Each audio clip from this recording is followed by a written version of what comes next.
Buenas tardes, estimados participantes. Damos inicio en la tarde de hoy a los encuentros sincrónicos de la unidad curricular o cátedra Derecho Civil 3 en su primera parte, correspondiente a la rama de las obligaciones, en la cual pues es otra de las ramas en la cual el derecho civil se clasifica. Como ustedes bien recordarán desde Civil 1, el derecho civil por lo general tiene 5 ramas. En primer lugar tenemos a las personas, luego los bienes, las obligaciones, contratos y garantías y las sucesiones. Entonces, prácticamente las obligaciones, pues correspondería la tercera rama del derecho civil y por lo general, pues, eh, toca lo que es el tema prácticamente de la figura del crédito, esa figura en la cual pues es tan usual en los seres humanos. Además de personas, ustedes ven personas y familia, que es precisamente la primera rama en que comienza el derecho civil y por el cual está estructurado el código, porque prácticamente el código civil lo estructuramos de acuerdo con las primeras ramas, persona, familia, luego viene la rama de bienes, aunque está ahí metidito la parte de sucesiones, las obligaciones, los contratos y por último, las garantías. Bien, y materia que se verá en los trimestres posteriores. Bueno, primeramente, para algunos pues ya me conocen la mayoría. Soy de nuevamente su profesora, Zulay Mercedes González Contreras. Algunos ya me han visto en materia en personas, en familia, en teoría del proceso, y creo que ustedes paralelamente ya pueden estar con Derecho Procesal 1. Pero acá pues coincidimos con el tema de las obligaciones y ya por lo menos, bueno, mi trayectoria, abogado litigante, con estudios en derecho procesal, criminalística y gerencia ambiental como en ciencia jurídica. Bien, acá primeramente pues es importante que tengamos muy presente el tema de la planificación. Porque acá es donde cuando no estamos ubicados, ¿qué es lo que vamos a hacer en el trimestre? Por eso es que se nos presenta la final de que se me fue la fecha, no me acordé para el pago, no me acordé para esto, no me acordé, y no se cumplen con las evaluaciones allí indicadas. Ha sido una característica, por lo menos en lo que se refiere a mis materias, en que este es prácticamente el primer punto que doy, la planificación.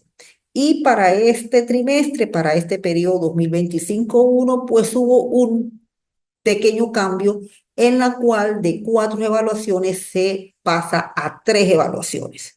Y las 3 evaluaciones pues tienen ponderación de 30%, 30% y 40%.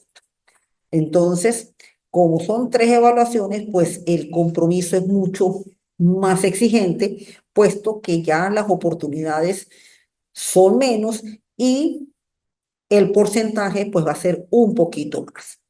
Tenemos que en la tarde de hoy pues arrancamos con la unidad 1 y 2, en que la evaluación empezará a partir del 17 hasta el 23 de febrero de este año, un mapa conceptual donde precisamente lo importante es determinar conceptos que no sean más de 5 líneas en todo lo relacionado a los puntos que tienen que ver con la teoría de las obligaciones y la responsabilidad civil. Luego tenemos la segunda evaluación, un examen escrito del 10 al 15 de marzo, al 16 de marzo, en que, al igual como se ha hecho en otras materias, ese examen es un examen manual escrito en hoja de examen, en la cual lo archivan en su link para ser enviado a su respectiva cuenta de plataforma y ser corregido por el profesor. Eso perfectamente se hace, se toma la foto del examen, se coloca su link en el formato PDF para que el profesor pues lo corrija. Me interesa sobre todo porque escrito, porque dentro del proceso y dentro de nosotros los abogados todavía seguimos haciendo actuaciones escritas y esas actuaciones escritas precisamente van enfocadas sobre todo con la redacción, con la ortografía, con muchas veces hasta las expresiones de las palabras y aquí lo que se le pide es conocimiento, se le pregunta es esto y responder es esto. Eso es lo que más que todo corresponde al examen escrito. Y en cuanto a la tercera evaluación, que es un trabajito práctico, un caso práctico de un problema que se plantea para responder solamente 4 preguntas. En los efectos y las obligaciones del 31 de marzo al 6 de abril.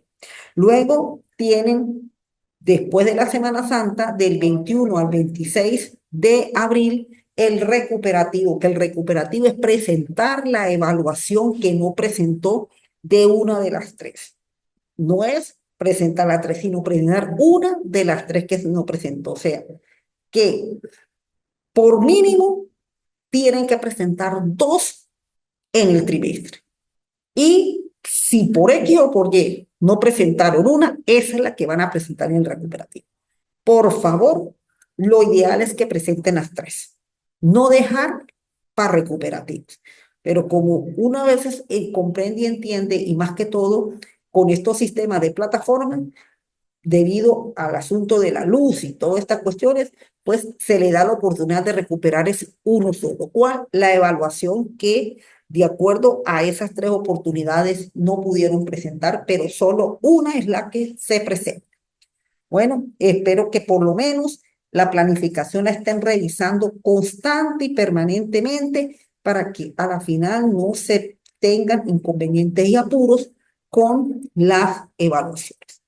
Bueno, dado ya este punto, nos vamos ahora sí al desarrollo de la materia, en donde comenzamos con la teoría general de las obligaciones. Vamos a ver por aquí. Perdón, la segunda. Unidad número 1, la introducción a la teoría general de las obligaciones. Bien. Tocar el tema de la teoría general de las obligaciones es sencillamente tocar la figura del derecho de crédito. Institución por el cual se presenta una relación de, vamos a decir, casi de causalidad, que eso lo vamos a tocar en el tema siguiente, entre el prestar un bien y producto de ese préstamo en la cual se da un servicio, se recibe en contrarrespuesta el préstamo de ese bien con sus debidas eh, intereses, dado el tiempo que ese bien estuvo fuera del patrimonio del acreedor.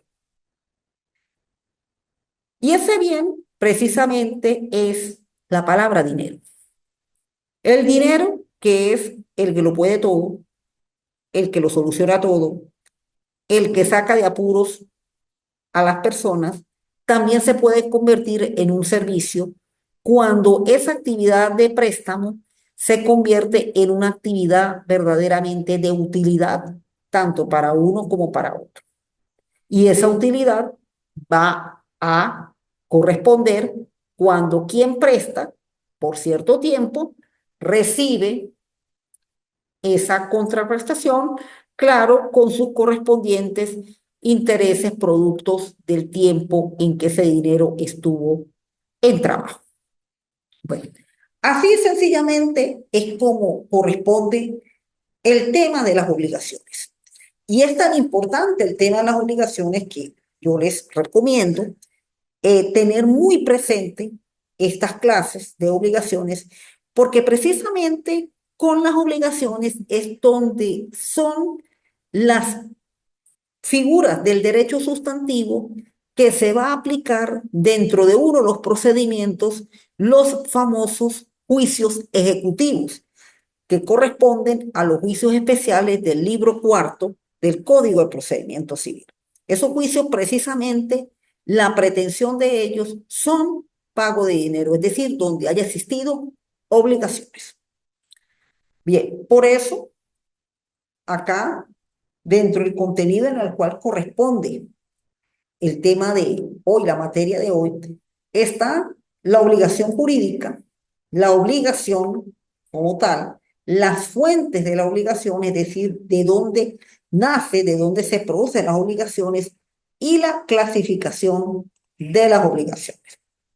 Por ello, empezando con lo de la obligación jurídica, esto se corresponde como una conducta, prácticamente una forma de realizar una actividad en donde uno presta y el otro tiene que cumplir con el deber de entregar lo prestado. Entonces, aquí tenemos como el deudor, quien es el que se beneficia de esa actuación del acreedor del préstamo, él posteriormente tiene que responder hacia ese préstamo a través de un deber que consiste en devolver ese dinero, por supuesto, con sus respectivos intereses que se van generando producto del tiempo. La relación contractual es una relación del derecho, es que se forma en una teoría de las obligaciones. Entonces, esa relación contractual, por ser una relación de derecho, va a formar lo que es la teoría de las obligaciones. Y prácticamente, pues esas normas las empezamos a encontrar en el Código Civil a partir del artículo 1133 y siguientes. Por ello, en el campo del derecho, la teoría de las obligaciones se enfoca en un aspecto general y una concepción especulativa, científica y abstracta. Y ella mayormente se ubica dentro de las relaciones privadas. Esta es una de las típicas relaciones casi que de el común de los ciudadanos. Y más que todo, cuando la República de Venezuela, o por lo menos la nación venezolana, vivía momentos de abundante movimiento de dinero, estas actividades del préstamo eran como más seguidas. No es que no se realicen, no, todavía se siguen realizando las actividades de préstamo.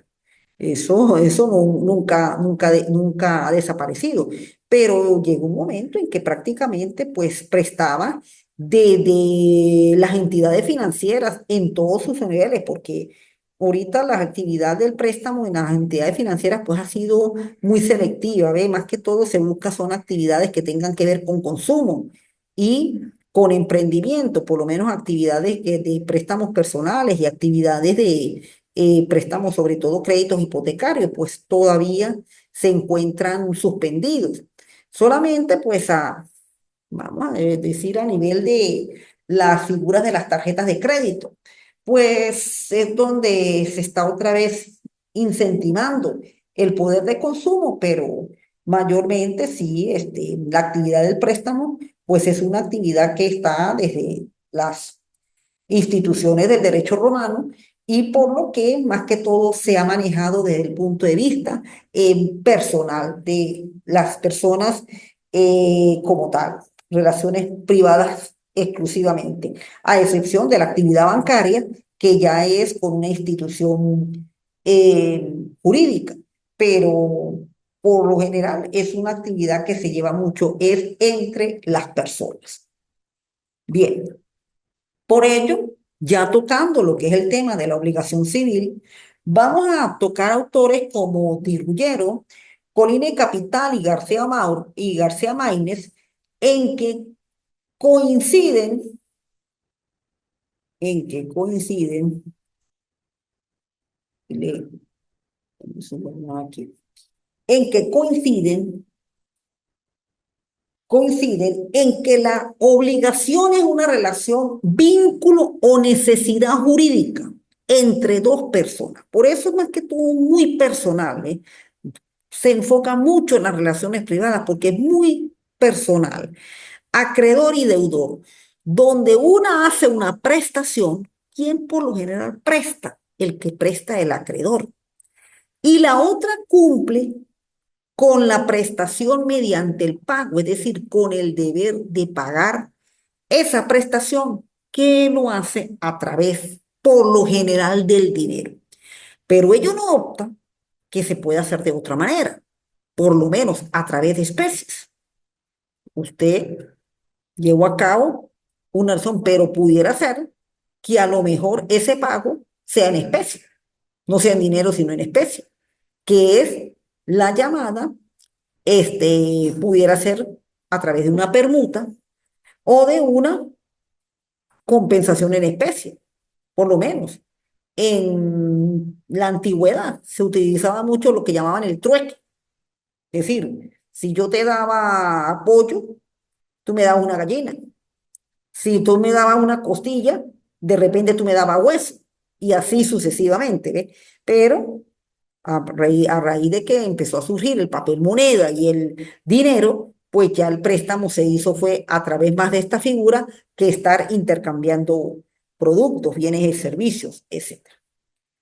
Bien, por ello es que, de acuerdo con la norma venezolana establecida en el Código Civil, aunque no es que defina la obligación como la tenemos aquí expresada por estos autores, Polini Capitán, de Ruggiero, García Maínez, sino que más que también nos enfoca hacia la fuente por excelencia de las obligaciones, que es precisamente el artículo 1133 del Código Civil, que lo establece de la siguiente manera. El contrato es una convención entre dos o más personas para construir, reglar, transmitir, modificar o extinguir entre ellas un vínculo jurídico. Entonces, ya prácticamente nos vamos que una de las formas por el cual se lleva a cabo esta actividad de préstamo se hace prácticamente a través del contrato. Y es que prácticamente en el Código Civil, pues tenemos la figura de el llamado préstamo de interés, el contrato de préstamo a interés, que es de allí donde va a surgir las garantías, sobre todo la garantía hipotecaria y la garantía eh, fiduciaria. Una de ellas, la fianza, o en algunos casos también la prendaria, como lo es la prenda. Aquí tenemos precisamente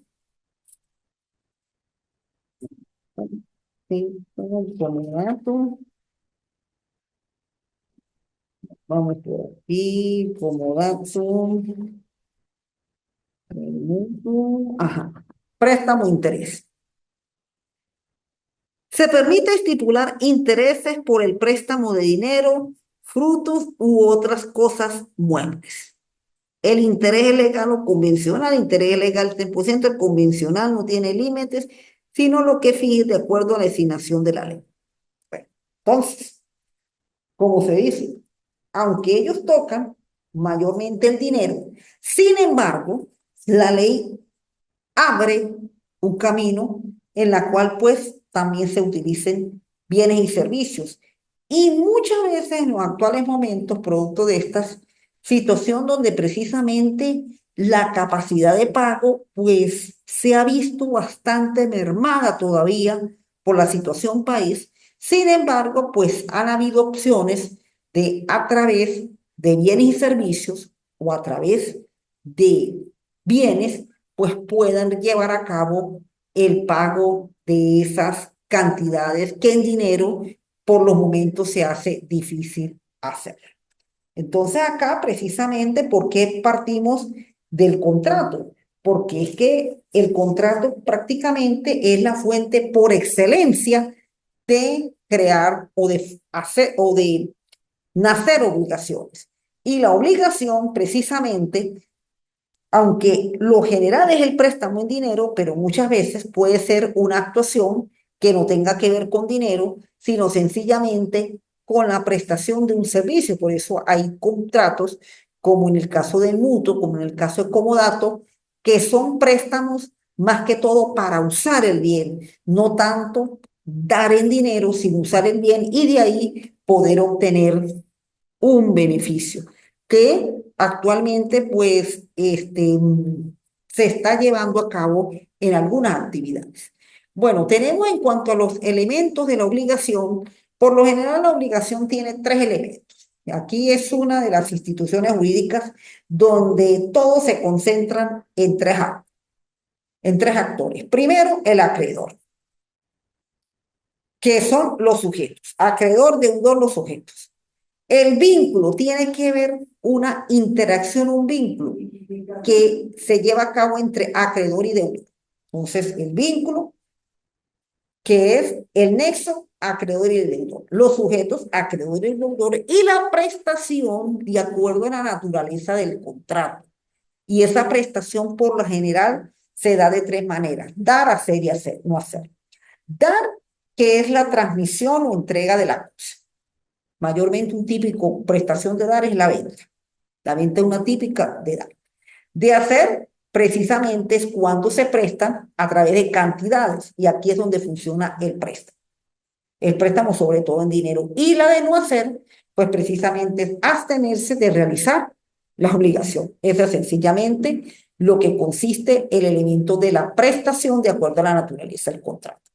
Entonces tenemos el vínculo jurídico, el nexo de acreedor y deudor, los sujetos, activo acreedor, pasivo deudor, y la prestación de acuerdo a la naturaleza del contrato, dar, entrega de la cosa, hacer el deber de prestar el servicio y no hacer el no hacerlo. En el primero, el típico, la venta; el de hacer el préstamo; el de no hacer, pues sencillamente no se lleva a cabo ningún tipo de contrato.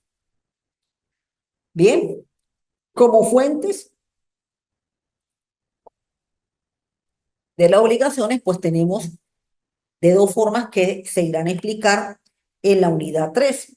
La contractual, que es el contrato. Y ahí tenemos desde el 1133 y siguientes, donde además de la definición del contrato, las clases del contrato, los elementos del contrato y este, la naturaleza de los tipos de contrato y los elementos para que el contrato y los efectos que tiene el contrato. Eso más que todo, pues, la parte general del contrato y luego cada contrato en específico que se comienza por la venta a partir del 1456 y siguientes del Código Civil. Pero tenemos otras actuaciones, otras fuentes que aunque no nacen del contrato, sin embargo, por su forma de actuar, va a generar obligaciones. Y estas son las llamadas fuentes extracontractuales, como la gestión del negocio, pago el indebido, enriquecimiento sin causa y el hecho ilícito. Estas fuentes que serán explicados en la unidad siguiente. Y dentro de la clasificación, pues de acuerdo a la naturaleza de la prestación. Y ahí tenemos las distintas clases de obligaciones que ellas mismas se encuentran en el Código Civil. Por lo menos acá tenemos precisamente a partir de el 1197 y siguientes, donde están todos estos tipos por el cual se llevan a cabo obligaciones. Llevan a cabo obligaciones. Estas son precisamente las formas por el cual, de acuerdo a la prestación, se celebran las obligaciones. Bien, entramos ahora sí con la unidad 2, en la cual consiste la teoría de la responsabilidad civil. Una refrescada porque con tanta conversación, pues siempre se le seca a uno un poquito la garganta. Bueno, entramos a la unidad 2 de la unidad teoría, obligaciones, primera parte. Y acá en la teoría de la responsabilidad civil, pues prácticamente es una forma muy típica de generar obligaciones, más que todo producto de un hecho ilícito. Y dentro de ese hecho ilícito, pues se dan cuatro elementos en la cual pues van a generar obligación.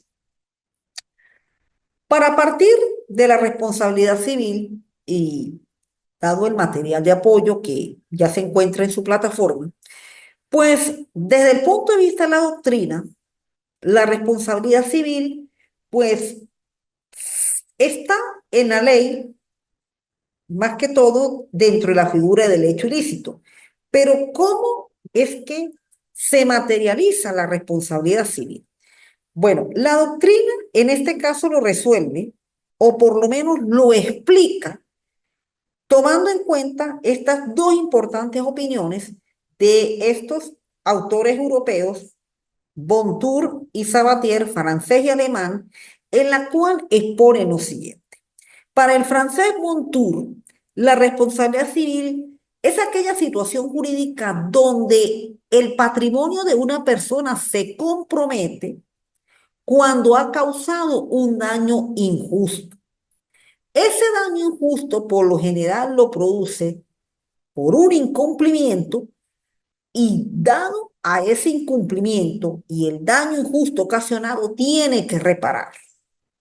Entonces, muchas veces esa reparación pues puede ser bien sea en dinero o a través de su patrimonio en especie. ¿Sí? Pero ese incumplimiento fue producto de una actuación ilícita, de un hecho ilícito, por el cual se produce el daño. Pero el autor alemán Sabatier va más allá de una simple actuación personal.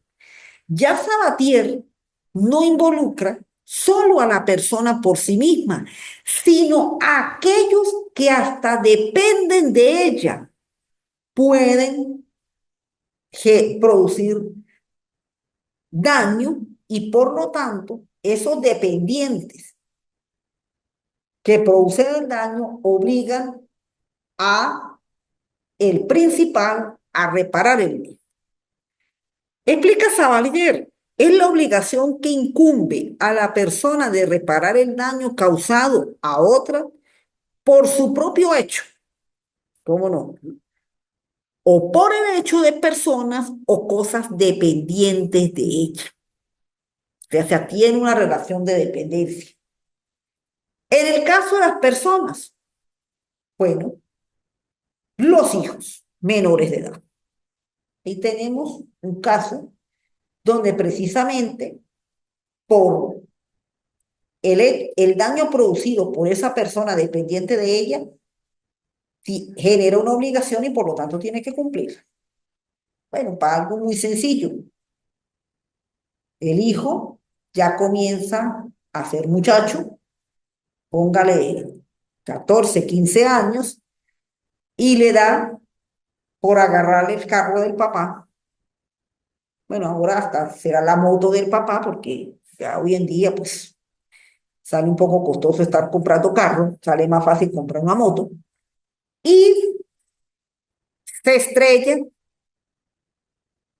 y produce una lesión a otra persona.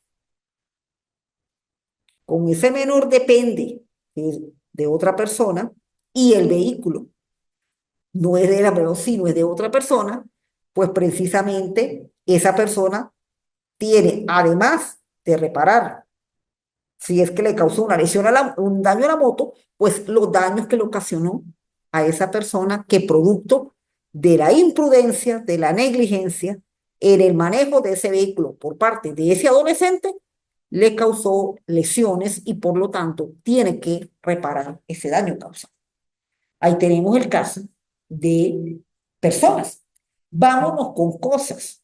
Por lo menos un árbol y la rama de ese árbol cae sobre la otra propiedad y por mala suerte le cae a una persona o causa un daño en algunos bienes que son de utilidad para esa persona.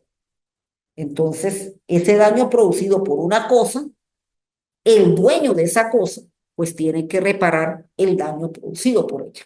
Entonces, aquí tenemos cómo precisamente esa actitud, esa conducta producida por por esa persona, producto de un incumplimiento, pues conlleva es a la reparación de ese daño. Por eso es que la responsabilidad civil tiene dentro de sus fuentes casi que la misma similitud con el contrato, la responsabilidad civil contractual producida por un contrato y la extracontractual producida por figuras diferentes al contrato.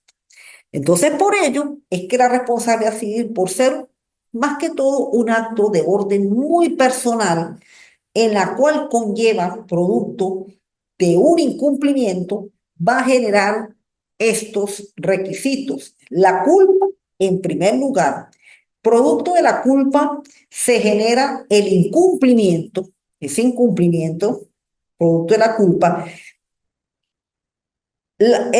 dado que se da ese incumplimiento, pues produce el daño y para que se produzca el incumplimiento y un daño, tiene que existir una relación de causalidad entre el incumplimiento producido y el daño realizado.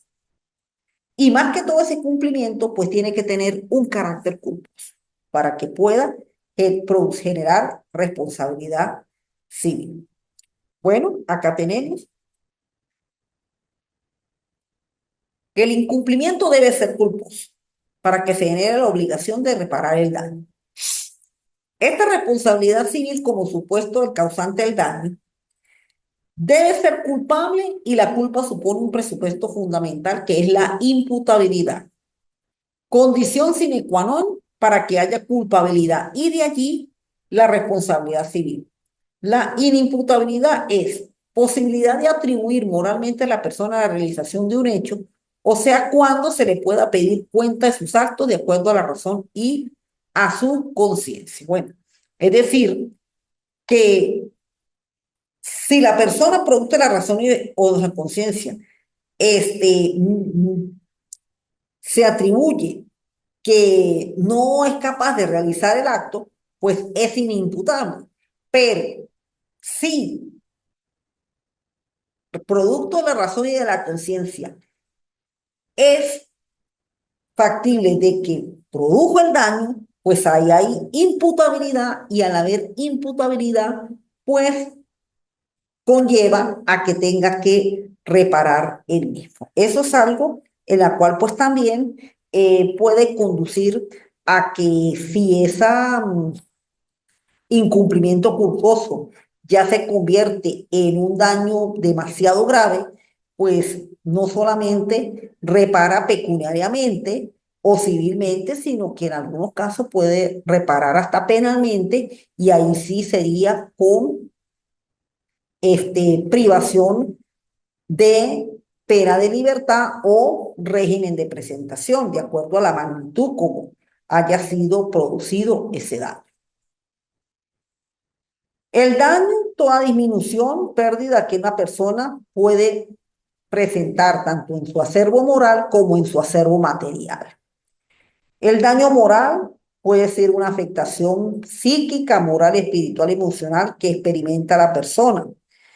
Con respecto al daño moral, en la cual se inclina por una reparación en materia extrapatrimonial y no todas situaciones, sino en los casos del hecho ilícito, el artículo 1196, donde la obligación de reparar se extiende a todo daño material o moral causado por el acto ilícito.